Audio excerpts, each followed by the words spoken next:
직접 받은 묵시들이에요. 다니엘이 직접 왕을 통해서 받은 것이 아니라 다니엘이 직접 받은 묵시들입니다.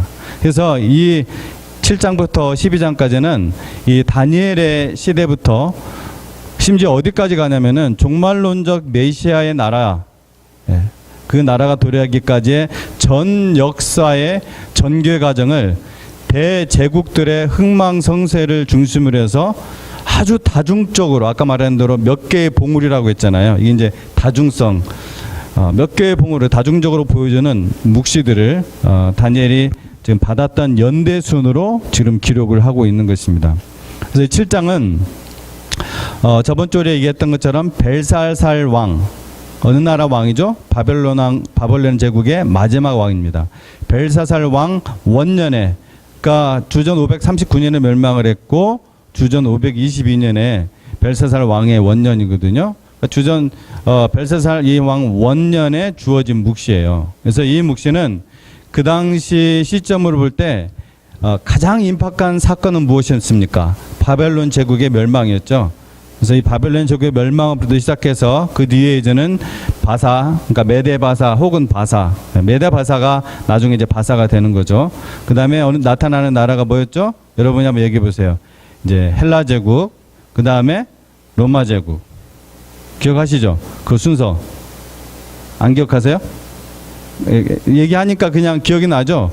얘기하면 기억나시죠? 그죠? 최소한. 예, 얘기하면. 이 로마 제국 발흥, 그리고 세상 끝날에 누가 나타납니까? 적그리스도. 이 적그리스도의 발흥, 그리고 더 나아가 최후의 심판과 메시아의 나라. 곧 메시아 나라 어느 나라예요? 천국. 이 천국에 계시던 소위 그 대종말에 이르기까지 역사 전체 과정을 보여주고 있는 거예요. 그 얼마나 거대한 예언서입니까, 이 다니엘서가. 자, 그래서 오늘 7장을 하는데 오늘은 1절부터 14절까지 가는 게 이제 목표입니다. 1절부터 14절까지. 이게 이제 전반부예요. 1절부터 14절은 그 다니엘이 이제 환상을 본 거고 15절부터 그 7장 끝까지는 천사가 그 환상을 풀이를 해주는 장면이에요. 그래서 1절부터 14절은 이 4대 제국을 거쳐서 세상 끝날에 적그리스도의 그 발흥에 이르기까지를 보여주는 네 짐승과, 그 다음에 저번 주에 우리가 좀 중요하게 보았던 거, 큰 뿔, 작은 뿔, 작은 뿔, 큰 뿔이라고 안 하고 작은 뿔이라고 했어요. 이 작은 뿔의 그 환상, 이게 1절부터 8절까지예요. 4대 제국과, 그러니까 네 짐승이 나오죠. 이 네 짐승은 제국 혹은 왕을 가리키죠. 그래서 이 네 제국과 그 다음에 작은 뿔의 환상, 그리고 이제 마침내 그 뒤에 이제 14절까지는 세상 끝날 대심판을 집행하실 여호와의 심판의 보좌가 나오고 그 다음에 인자가 나옵니다. 9절부터 14절까지가. 여러분이 지금 제가 얘기하는 것들을 이렇게 이제 저를 보시면서 잘 따라오시려면은 이 다니엘서를 7장을 앞으로 계속해서 반복해서 읽어보실 필요가 있습니다. 7장부터 12장까지 계속해서 왔다 갔다 읽어보세요. 왜냐하면 7장의 이야기가 또 뒤에 계속 반복되거든요. 8장에도 나오고 9장에도 나오고 막 이렇거든요. 그래서 여러분이 그걸 같이 보시면서 하면 좋습니다. 자, 다니엘서에서 잠깐 이제 저기는 아직 뒤에 거는 아직 이제 선이 그 연결이 안 돼서 저도 여기를 보면서 해야 되겠습니다. 자, 다니엘서에서 지금 화면이 지금 원래 화면, 이게 원래의 화면이 아니에요. 집사님, 이거를 확대를 해서 위가 잘려서 나와요. 아까 그 첫 화면처럼 할 수 없나요? 네. 자, 다니엘서 에서 짐승은 뭘 나타낸다고요? 짐승은 제국 혹은 왕을 나타냅니다. 제국을 나타내기도 하고, 자, 옆에 이제 몇 절 이렇게 써놨잖아요. 그 저절을 찾아보면은 그게 이제 제국이나 왕을 가리킨다는 걸 의미하기 때문에 7장에서요. 최소한 다니엘서에서 이 묵시 용어 해석법입니다. 그 다음에 뿔은 왕을 나타내기도 하고 혹은 나라를 나타내기도 합니다. 이거를 이제 좀 보시고요. 자, 그래서 우리가 작은 뿔의 특성과 그 역할을 우리가 좀 보도록 하겠습니다. 그래서 이것을 아까도 말씀드렸다시피 역사적인 사건과 연결시키는 것이 여러 주장이 있어요. 그래서 좀 굉장히 어렵습니다. 이 부분들이. 제가 이 짧은 지식으로 다 여러분한테 전달하기도 참 힘들고, 예, 그래서 이 내용 중에서 가장 깊이 안 들어가면서도 팩트만 건져서 그 중에서도 제가 가장 우리가 받아들일 만한 내용만 가지고 좀 해보도록 하겠습니다. 그래서 7절하고 8절을 한번 여러분 보시기 바랍니다. 다니엘서 7장 7절에서 8절 한번 보시기 바랍니다. 우리가 성경을 안 읽고 바로 들어가도록 하겠습니다. 지난주 읽었으니까 같이 한번 보겠습니다. 7절 8절 시작. 내가 밤 한상 가운데 그 다음에 본 넷째 짐승은 무섭고 놀라우며 또 매우 강하며 또 쇠로 된 큰 이가 있어 먹고 부서뜨리고 그 나머지를 발로 밟았으며 이 짐승은 전에 모든 짐승과 다르고 또 10뿔이었더라. 내가 그 뿔을 유심히 보는 중에 다른 작은 뿔이 그 사이에서 나더니 첫 번째 뿔 중에 셋이 그 앞에서 뿌리까지 뽑혔으며 이 작은 뿔에는 사람의 눈 같은 눈들이 있고 또 입이 있어 큰 말을 하였더라. 예. 자, 작은 뿔 7절과 8절에 있는 그 특성을 우리가 보면은 먼저 넷째 짐승에게서 나온 세력이에요. 그렇죠? 넷째 짐승에게서 나온 세력입니다. 이 작은 뿔은. 넷째 짐승은 그때 우리 뭐라고 했었죠? 우리가 이 앞에서 2장에서도 나왔고 로마 제국이죠. 로마 제국. 거기서도 이제 철로 된 두 그 종아리 나왔었잖아요. 그죠? 근데 이 넷째 짐승은 전에 모든 짐승과 다르다는 독특한 표현이 있습니다. 그 이유는 우리가 이제 여기서 미리 말할 수 없고 미리 이제 결과를 먼저 놓고 얘기하면 안 되잖아요. 그죠? 쭉 가다 보면 이래서 다르구나 하는 걸 좀 발견하는 게 좋겠죠. 그 다음에 이 작은 뿔은 10뿔 이후에 나타난 세력이었습니다. 10뿔 이후에 일어난 세력. 그래서 자 뒤에 이제 좀 사진을 좀 볼 텐데요. 여기서 이제 10뿔은 뭐였습니까? 우리가 이미 한번 했었죠. 로마 제국 이후에 나타난 그 야만족, 게르만족의 그 침략에 의해서 로마 제국이 특히 이제 서로마가 무너지는 거죠. 먼저 무너지면서 10개의 나라 혹은 10개 이제 왕으로 표현할 수 있죠. 예. 뭐 나라를 대표하는 게 왕이니까 이 10개의 나라. 혹은 그렇게 이제 보기도 하고요. 뭐 이제 같은 의미예요. 이건 사실은 이제 아까 말한 대로 몇 개 중첩된 의미가 있기 때문에 이것은 로마 제국의 멸망한 이후에 적그리스도가 출현하기까지 마지막 The Antichrist, 최후 심판전에 나타나는 그 적그리스도, 요한계시록에 나오는 그 적그리스도가 출현하기까지 나타났다가 멸망할 그 모든 나라를 지칭하기도 합니다. 우리가 이제 10개, 그때 10개 나라, 이게 이제 가장 직접적으로 그 당시에 예언되는 것이고, 왜 그런 의미가 있냐면은, 여러분, 7은 어떤 수예요? 성경에서 완전수죠. 그죠? 완전수. 그죠? 하나님의 완전수. 그리고 10은 충족수예요. 어떤 것을 충족하게 하는 수. 그래서 하여튼 예, 그렇게 이제 지칭한다는 걸 여러분 아시고요.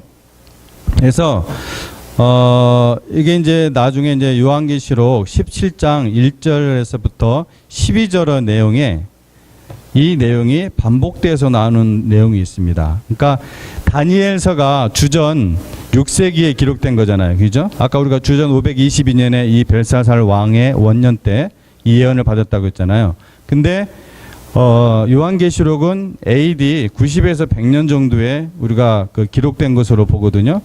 그러면은 하여튼 최소한 600년, 600년이 지난 다음에 사도 요한이 요한계시록, 요한묵시록에서 이것을 기록하는데 이 내용이 지금 이러한 내용이 요한계시록 17장 보시기 바랍니다. 요한계시록 17장 그걸 펴놓으시고 요한계시록 17장을 넘어가시기 바랍니다. 요한계시록 17장 1절에서 12절까지의 말씀을 제가 한번 쭉 읽어보도록 하겠습니다. 제가 이거 일일이 다 설명할 수는 없고요. 아까 말씀드린 대로 여러분이 눈에 들어오는 것들이 있을 거예요. 또 7 대접을 가진 7 천사 중 하나가 와서 내게 말하 이르되 이르노라 많은 무리에 앉은 큰 음녀가 받을 심판을 내게 보이리라. 땅의 임금들도 그와 더불어 음행하였고 땅에 사는 자들도 그 음행의 포도주에 취하였다 하고 곧 성령으로 나를 데리고 광야로 가니라. 내가 보니 여자가 붉은빛 짐승을 탔는데 그 짐승의 몸에 하나님을 못 오가는 이름들이 가득하고 7 머리와 10 뿔이 있으며 그 여자는 자줏빛과 붉은빛 옷을 입고 금과 보석과 진주로 꾸미고 손에 금잔을 가졌는데 가증한 물건과 그의 음행에 더러운 것들이 가득하더라. 이제 좀 기니까 여기까지만 잠깐 보고 잠깐 섰다가 그 뒤에 더 읽어 나가도록 하겠습니다. 이 요한계시록 이제 17장에 나오는 이제 여자, 여기는 이제 음녀죠. 우상 숭배 그리고 혼합 종교를 만드는 그 음녀를 가리키고, 이 여자가 붉은 빛의 짐승을 탔습니다. 여기서 이제 붉은 빛의 짐승은 대한 해석이 또 두 가지예요. 하나는 적그리스도로 보는 해석이 있고, 요한계시록 13장에 이 짐승이 나오거든요. 적그리스도 거기에 이제 그게 이제 거기서는 확실하게 적그리스도예요. 왜냐하면 거기에 이제 용이 따로 나옵니다. 용이 권세를 줘요. 그래서 이 짐승은 근데 17장에는 뭐가 좀 다르냐면은 붉은 짐승으로 나와요. 붉은 짐승. 그리고 하나님의 이름을 모독하는 그런 참남한 이름들이 머리에 기록되어 있는데, 요한계시록 13장은, 요한계시록 17장은 몸에 기록되어 있어요. 이게 좀 달라요. 그리고 요한계시록 17장에 나오는 이 붉은 짐승은 독특한 표현이 여기 있어요. 어떤 표현들이 있냐면은 우리가 거기까지 읽었나요? 8절 이전에도 이제 나왔었을 텐데 제가 일단 눈에 보이는 게 8절인 거예요. 내가 본 짐승은 전에 있었다가 지금은 없으나, 이런 말이 꼭 표현이 들어가요. 또 11절에도 전에 없었다가 지금 없어진 짐승. 이래가지고서 어떤 분은 이것을 여기서 이제 붉은 짐승을 그 적그리스도가 아니라 이것을 사탄으로 봅니다. 사탄으로 보는 사람들도 있어요. 그래서 거기에 그 해석에 어떤 맹점도 있고, 아까 말한 적그리스도로 가리키는 그 해석에 어떤 약점도 있습니다. 어쨌든 여기서 이 짐승을 타는 여자를 이제 주목해 보시기 바랍니다. 이 여자는 어떤 옷을 입었어요? 자줏빛과 붉은빛 옷을 입고 금과 보석과 진주로 꾸미고 손에 금잔을 가졌고 가증한 물건과 그의 음행에 더러운 것들이 가득하더라. 그래서 여러분이 여기다도 제가 써놨지만 지금부터 나오는 사진은 코람 대회에서 발췌했어요. 원본 사진의 출처는 몰라요. 왜냐하면 제가 코람 대회에 들어가서 그 사진을 했지만 이분도 출처를 밝히지 않았기 때문에, 왜냐하면 보니까 이분이 한 게 아니에요. 또 이것도 보니까 가만히 제가 좀 살펴보니까 다른 데에서 가져왔는데 출처를 안 밝혀서 제가 모르겠어요. 근데 이제 제가 하다 보면은 SOS TV라는 곳에서 만들어 놓은 사진이 있습니다. 찍은 사진이 있어요. 이분들이 또 이걸 직접 했는지 그것도 모르겠어요. 어디서 발췌해서 자기네들이 SOS TV라고 그냥 한 건지는 그것도 모르겠어요. 그런데 어쨌든 이 SOS TV의 신학에는 제가 동의하지 않습니다. 왜냐하면 이 SOS TV는 안식교의 아류예요. 안식교의 아류. 그러나 거기에서 사진을 잘 찍어놓은 게 있기 때문에 제가 발췌를 하는 뿐입니다. 자, 붉은 옷과 무슨 옷을 입었어요? 네, 그냥 보시기 바랍니다. 해석하지 마시고 붉은 옷과 자주 옷을 입었습니다. 그 다음에 또 뭐로 표현되어 있어요? 네, 금과 보석과 진주로 꾸미고 손에는 금잔을 가졌습니다. 그렇죠? 네. 어쩜 이렇게 똑같은지 모르겠어요. 네. 자, 이거는 이제 지하묘소, 그 바티칸에 있는 그 지하묘소인데, 그 교황이 묻혀 있는 곳인데, 그 교황이 묻혀진 그 무덤에 이 아래 이게 이제 관이 있는데, 이게 안 켜졌군요. 이상한데? 왜 빨간불이 안 들어오네? 예, 하여튼 저게 지금 이제 용이 그려져 있죠? 용. 예, 용이 그려져 있는 것이 아니라 용이 거기서 나오고 있습니다. 그 관에서 나오고 있고, 그 다음에 이거는 지금 이 사람들의 주장은, 캐톨릭에서의 주장은 지금 뱀의 머리를 상하게 하는 여자, 그러니까 마리아라고 얘기하거든요. 뱀의 머리를 상하게 하고 있다. 근데 여러분이 이걸 보면은 지금 뱀의 머리를 밟고 있어요? 몸을 밟고 있어요? 몸을 밟고 있습니다. 그래서 심지어 이 SOS TV에서는 마리아의 치마 속에서 뱀이 나오고 있다 이렇게 설명하거든요. 예. 그리고 뱀의 머리를 지금 밟고 있다고 주장을 하더라도 그것이 받아들인다고 할지라도 이건 신성모독이죠. 뱀의 머리를 밟는 자가 누구예요? 그게 바로 메시아 아닙니까? 그럼 마리아가 메시아라는 거예요. 그렇죠? 마리아가 메시아라는 거예요. 이거 얼마나 신성모독적인 그러한 그림입니까? 조각이고. 예. 그냥 그림을 좀 보자고요. 자, 여기까지만 우리가 좀 보고요. 여러분 눈으로 있는 팩트만 이렇게 보시기 바랍니다. 자, 그 다음 작은 뿔은 무엇인가 계속 보도록 하겠습니다. 이제 작게 시작된 큰 세력이라고 했어요. 우리가 7절에서 8절 말씀을 가지고 계속 지금 보는 거예요. 7절에서 8절 내용을 가지고 있는 그 팩트로 지금 우리가 찾아보는 거예요. 작게 시작된 큰 세력이라고 했고, 그 다음에 새 뿔을 뿌리 뽑고 나온 세력이라고 했어요. 그죠? 그렇죠? 새 뿔을 뿌리 뽑고 나온 세력. 그 다음에 어떤 눈?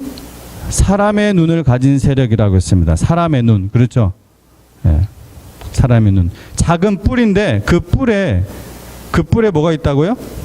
사람의 눈이 있어요. 여러분 좀 뭔가 좀 막 떠오르는 이미지 없어요? 여러분 1불짜리. 여러분 1불짜리 보면은 그 뿔 위에 피라미드 제일 끝에 눈 그려 있는 거 모르세요? 네, All Things Eye라고 해서 전시안이 거기 있습니다. 전시안이. 자, 이것은 이 눈은 신적인 능력을, 종교적인 능력을 상징이래요. 우리가 성경에서도 하나님의 눈 이렇게 얘기하거든요. 이건 신적인 능력. 지금 제가 말하는 것들은 다 이건 종교, 비교 종교학이나 종교학에 나오는 심볼리즘에서 나오는 겁니다. 제가 임의로 해석하는 게 아니에요. 그냥 종교학에서 심볼리즘을 해석할 때 나오는 그런 표현들이에요. 이 심볼이 뭘 상징하느냐. 그래서 이 눈은 신적인 능력, 종교적인 능력 그런 것들을 상징합니다. 그 다음에 다섯 번째 7절에서 8절 읽어보면 또 뭐가 있어요? 큰 말을 하는 입을 가진 세력이라고 했죠. 큰 말을 하는 입. 그러니까 작은 뿔이 그런 눈도 있고 큰 말을 하는 입을 가진 세력이에요. 말로 뭐랍니까? 감독하고 통치하는 겁니다. 감독하고 통치해요. 그러니까 즉 뭐냐면은 이 작은 뿔은 어떤 독특한 특징을 갖고 있냐면은 종교적인 능력을 가지고 있으면서도 온 세상을 통치하는, 감독하는 그런 세력이에요. 그런 세력이에요. 자, 잠깐 또 그림을 보고 역사를 잠깐 보도록 하겠습니다. 자, 이게 보면은 이게 이상하게 이게 안 나와서 좀 제가 표시를 못 하겠는데 이거는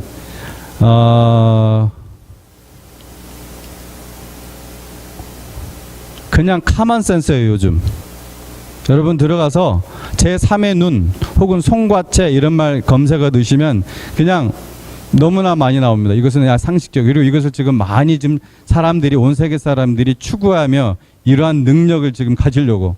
이게 사실은 뉴에이지 운동 사상과 또 연결이 된 거거든요. 그러면 뉴에이지 운동 사상 결국은 마귀적인 사탄적인 거잖아요. 내 안에 신성을 발견하는 것이 바로 뉴에이지 사상의 아주 뭐 핵심이거든요. 자, 저게 지금 소나무, 영어로 하면은 뭐라고 되어 있습니까? 파이널 글랜드라고 되어 있죠. 우리 뇌에 실제로 이렇게 쪼개면은 파이널 글랜드가 있어요. 그 이름이에요, 이게. 근데 저거 희한하게 저걸 파이널 글랜드라고 합니다. 솔방울 그 눈이라고 해가지고 제3의 눈이라고 하는데, 지금 그 로마, 저게 지금 왼쪽에 있는 그 저 스태츄가 로마 그 바티칸에 가면 있는 건데 1세기에 만들어진 그 분수대 조각상이에요. 분수대 조각상. 저건데 뭐 같이 보여요? 솔방울이에요. 솔방울. 네, 이 솔방울 여기도 이제 보겠지만 이것이 제3의 눈을 상징합니다. 제3의 눈. 그런데 이거는 그 모든 그 이교도 있죠. 컬트의 심볼이에요. 이것도요. 네, 제가 말하는 것들은 그냥 기독교에서만 얘기하는 것이 아니라 그냥 종교학에서 얘기하는 것입니다. 컬트에서 저 솔방울은 그 제3의 눈을 상징해요. 3의 눈. 그래서 여러분 예를 들어 불교에서도 불교 그 석가의 머리가 어떻게 생겼어요? 저렇게 생겼죠. 그렇죠? 네.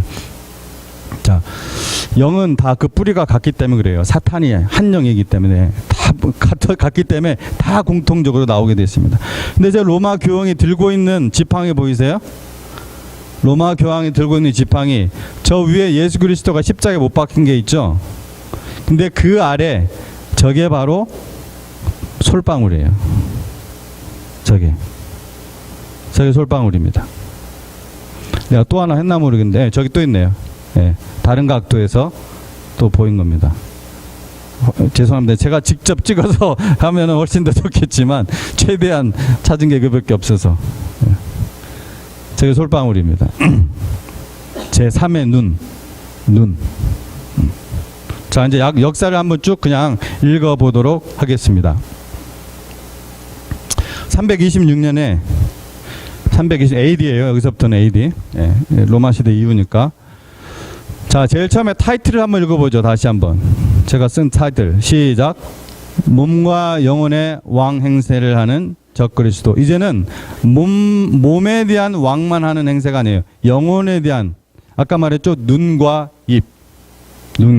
신적인 능력, 종교적인 능력, 통치자예요. 그게 누구예요? 예수 그리스도 아니에요. 네. 그리스도의 영광을 가로채고 대적하는, 그게 적그리스도잖아요. 엔타이 크라이스트. 326년에 자, 이제 여기서부터 우리가 좀 종합적으로 좀 보도록 하겠습니다. 종합적으로 실제 이제 역사 속, 이거는 그냥 여러분 위키피디아 치면 나오는 이야기예요. 위키피디아 아시죠? 딕셔너리, 인터넷 딕셔너리. AD 326년에 실베스타 감독이 태양의 날인 일요일을 부활절로 성수할 것을 의결했습니다. 일요일이 무슨 날이었다고요? 일요일 해 일자 쓰잖아요. 우리나라 한자어도. 그게 무슨 날이었다고요? 태양의 날이에요. 태양의 날. 태양신을 섬기는 바벨론의 태양의 날을 일요일을 부활절로 성수할 것을 의결했습니다. 자, 여러분 제가 한 가지 여기서 잠깐 질문을 해볼게요. 예수님 언제 부활하셨습니까? 자, 요일로 우리 지금 우리가 지금 생각하는 요일로 따지면은 예수님이 무슨 요일날 부활하신 것 같아요? 부활.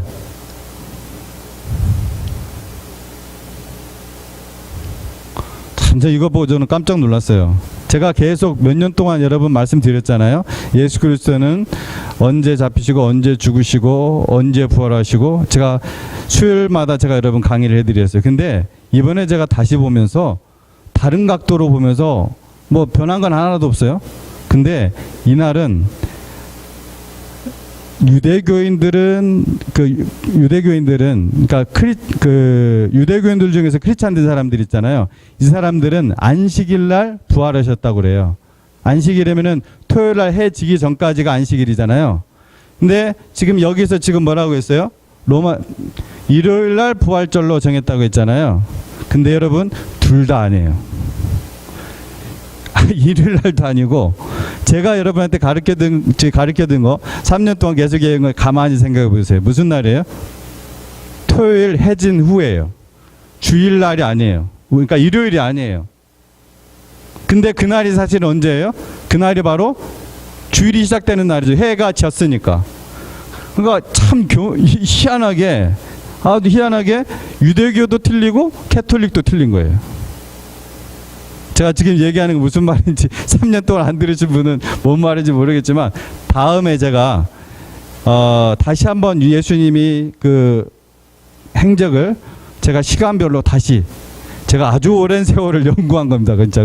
그거를 다시 한번 제가 여러분한테 프린트 해드렸을 걸요. 제가 이거를 여러분한테 이거는 다시 한번 그러나 설명을 제가 해드릴게요. 왜 그렇게 되는지. 그래서 하나님이 어느 쪽도 맞지 않게 딱 하나님이 정한 날이 있어요. 참 희한하더라고요. 그러니까 이것도 틀려요. 일요일날 부활하지 않으셨어요. 토요일날 밤에 부활하셨습니다. 근데 그날이 주일이 시작이에요. 사실은 안식 후 첫날이에요. 그렇죠. 안식 후 첫날. 그날 딱 부활하신 거예요. 마리아하고 여인들이 간 시간은 새벽이에요. 새벽 미명에. 근데 예수님은 그때 부활하지 않았어요. 예수님 벌써 부활하셨죠. 이건 정확한 겁니다. 제가 게스가 아니에요. 제가 자신이 없는 거는, 제가 여러 주장이 있는 것들은 게스한다고 하고 여러 오피니언을 얘기하는데, 제가 확신하는 거는 이건 확신합니다. 이건 확신하는 거예요. 자, 330년 5월 1일 로마의 수도를 콘스탄티누스 대제예요. 콘스탄티누스 대제가 로마의 수도를 비잔티움으로 옮겨서 콘스탄티노플이라고 거기를 이제 지명합니다. 그러니까 서쪽 로마, 서로마 원래 있던 그 로마, 터키 말고 이쪽 서로마는 텅 빈 거예요, 그냥. 이쪽으로 콘스탄티누스가 동로마로 동쪽 그 콘스탄티노플로 비잔티움으로 옮긴 이스탄불이죠. 그러니까 글로 옮긴 이유는 정치적 목적이 있었어요. 여러 가지 세금 문제라든지 막 새로운 뭐 뉴스타트가 한마디로 필요했어요. 그래서 수도를 천도한 거예요. 그러니까 그 서로마 자리는 텅 빈 거 아니에요. 그 자리에 누구만 남아 있어요? 로마 교회 감독만 남아 있어요. 자, 343년에 사르디카 회의에서 태양의 날인 일요일을 이제 주일날로 개칭을 했어요. 로드스 데이로 이때. 자, 그 다음에 364년 라오디게 총회에서 일요일을 거룩한 날로 성별하는 법규를 의결을 했습니다. 여러분, 제가 이런 말들을 지금 찾아가지고서 위키피디아 이런 데 찾아서 하는 이유가 있어요. 우리가 이미 읽었어요. 사실 성경에 나와요, 이게. 좀 이따 보여드릴게요. 392년 카톨릭을 로마 국교로 선포하고 그 주관자는 로마 교회 감독임을 선언합니다. 카톨릭을 로마 국교로 선포하고 그 주관자는 로마 교회 감독. 그 다음에 476년 헤룰리 부족 용병. 자, 그러니까 392년에는 그냥 점점점 조금씩 이제 로마 감독이었다가 지금 로마 교회 감독 정도예요. 어느 정도 올라왔습니다. 그렇죠? 작은 뿌리라고 했죠. 아주 작은 세력부터 시작해요. 로마 교회 감독. 그러다가 476년에 헤룰리 부족 용병 대장에 의해서 제가 이름 뭔데 하여튼 헤룰리 부족 용병 대장에 의해 서로마가 멸망하자 로마 제국의 황제가 없는 상황에서 서로마는 없잖아요. 지금 기죠? 없는 상황에서 로마 교회 감독을 최고 지도자로 받아들였습니다.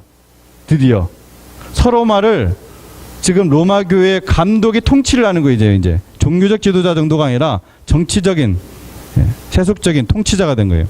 아버지를 뜻하는 일반 명칭인 포프를 로마 교회 감독에게 적용시켜 오늘날 교황의 명칭이 되었습니다. 마태복음 23장 9절에 무슨 왜 졌다 써놨을까요? 저 말에 저기에 뭐가 있죠? 땅에 있는 자를 뭐로 부르지 말라? 아버지로 부르지 말라. 예수님이 하신 말씀이에요. 얼마나 예언적 말씀이 정확하게 나오고 있습니까? 근데 뭐라고 했어요?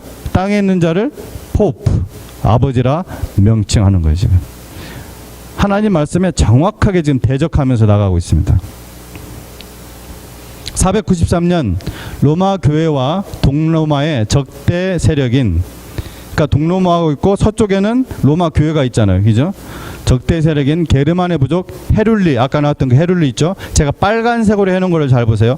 헤룰리를 동로마 황제 제노가 동고트족 장군을 이용해서 정복했습니다.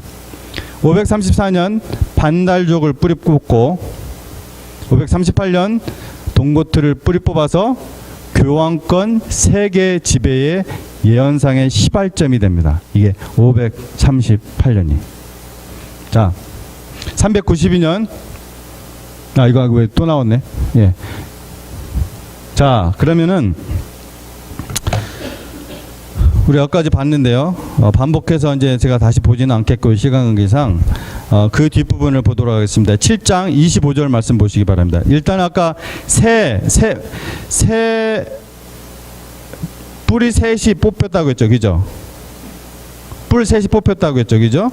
예, 그래서 여러 학자들은 아까 그 세 헤룰리족 또 어떤族이 있었어요? 반달족, 그 다음에 동고트족이 다 뿔이 뽑히면서 누가 서로마의 그 로마 교황이 드디어 온 세계 지배를 하는, 뿌리를 다 뽑아버리고 나온 거예요. 작은 세력이었는데 로마 교회 감독 정도였는데 그게 시발점이 돼요. 자, 7장 25절 펴셨어요? 다니엘서 7장 25절. 자, 이 펴셨으면 같이 한번 읽어보도록 하겠습니다. 시작. 그가 장차 지극히 높으신 이를 말로 대적하며 또 지극히 높으신 이 성도를 괴롭게 할 것이며 그가 또 때와 법을 고치고자 할 것이며 성도들은 그의 손에 붙임 바 되어 한 때와 두 때와 반 때를 지내리라. 자, 이거는 물론 에피파네스를 상징하기도 하죠. 당연히 당시에 그 BC 2세기에 그 사람 자기네들은 자기네들이 이 일을 당하고 있을 때 이 말씀을 보면서 바로 이 시대가 그 시대다 이렇게 생각을 했어요. 그러나 아까도 얘기했지만 하나님의 예언의 이 말씀은 2중 3중 이상의 봉우리가 있어요. 자, 그러면 이 말씀은 요한계시록에 어떤 말씀과 지금 600년 뒤에 사도 요한이 어떻게 묵시를 또 그대로 받느냐, 요한계시록 13장을 보시기 바랍니다. 요한계시록 13장 말씀 읽고 말할게요. 이 부분은 그냥 보면은 여러분이 느낌이 올 겁니다. 요한계시록 13장 5절 6절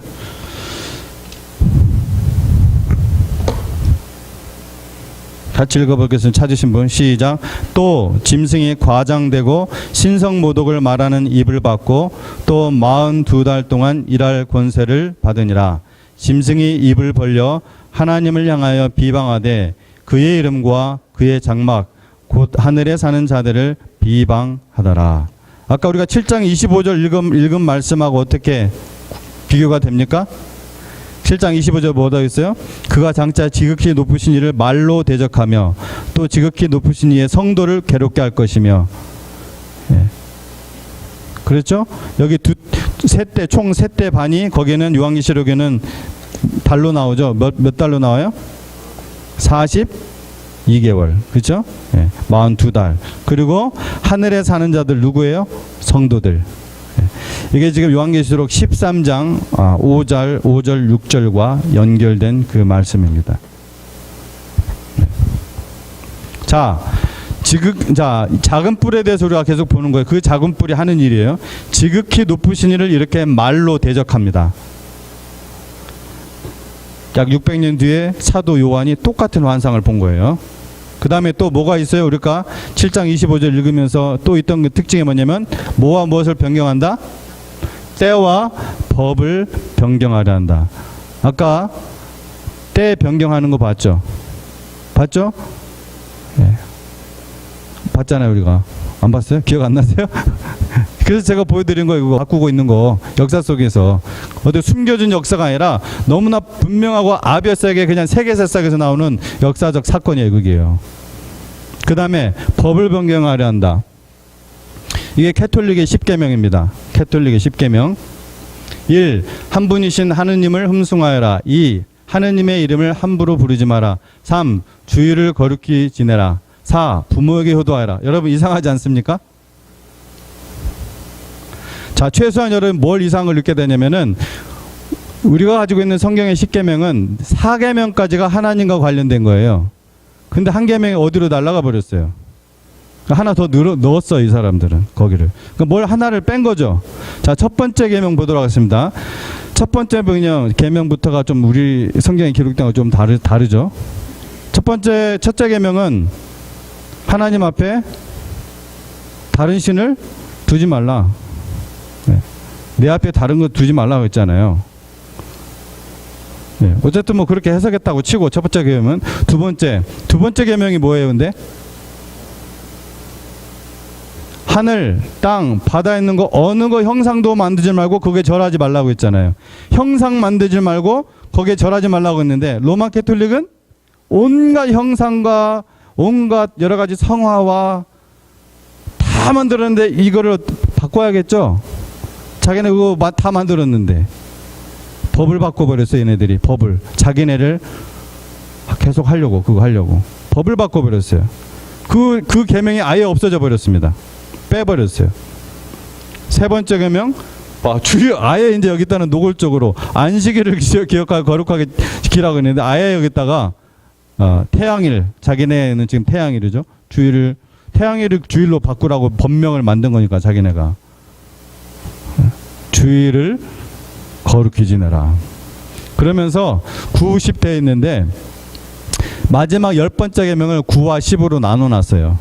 내 이웃의 것을 탐내지 말라를 9계명, 10계명 이렇게 나눠놨습니다.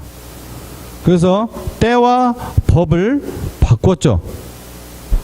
그렇죠.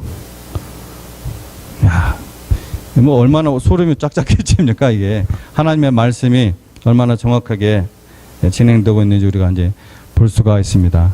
뭐 세대 반 동안 성도들을 박해한다. 그건 여러분이 아까 요한계시록 13장에서 이미 봤고요.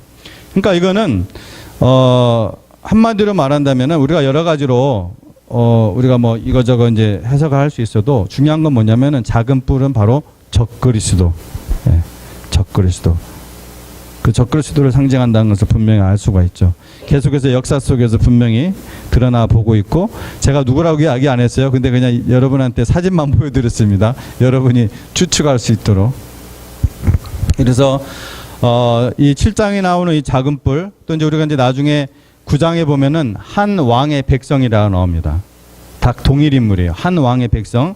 그 다음에 요한계시록 이제 17장에, 이건 또 좀 주장이 약간 조금 오피니언이 좀 갈리는데, 요한계시록의 17장에 우리가 다 읽지는 않았지만 거기 8번째 왕이 나와요. 근데 8번째 왕은 7째 왕이 8번째 왕이 되는 거예요.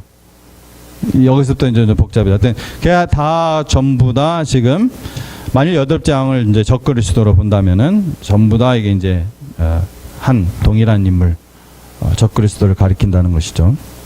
그래서 마무리를 하도록 하겠습니다. 마무리. 7장 12절 말씀 보시기 바랍니다. 7장 12절. 7장 12절 같이 읽어보도록 하겠습니다. 시작. 그 남은 짐승들은 그의 권세를 빼앗겼으나 그 생명은 보존되어 정한 시기가 이르기를 기다리게 되었더라. 그 남은 짐승들을 여기서 지금 무엇을 상징하느냐, 뭐 그런 것들이 크게 중요하지는 않습니다. 어쨌든 적그리스도와 함께 연합하는 그러한 세력들이라고 우리가 볼 수 있어요. 근데 그 생명이, 그 권세는 뺏겼는데 아직 그 생명은 보존되어 있다고 했죠. 근데 계속 보존되는 게 아니에요. 언제까지? 정한 시기. 누가 정한 시기예요? 하나님이 정한 시기. 이 적그리스도는 그리스도의 흉내를 내고 그리스도의 영광을 가로채는 자입니다. 그리스도를 대적하는 자입니다. 얼마나 뻔뻔하게 대적하고 있는지 여러분 지금까지 보면서 보셨을 것입니다. 얼마나 뻔뻔한지. 그리고 그 추종자들 여기서 생명 보존되는 자들이에요. 그 추종자들은 그리스도를 따르지 않는 모든 자들을 포함합니다. 뭐 여기서는 짐승이라고 했지만 그 모든 자들이에요. 그 안에 있는 모든 자들. 그리스도를 따르는 자를 따르지 않는 자들. 누구라고요?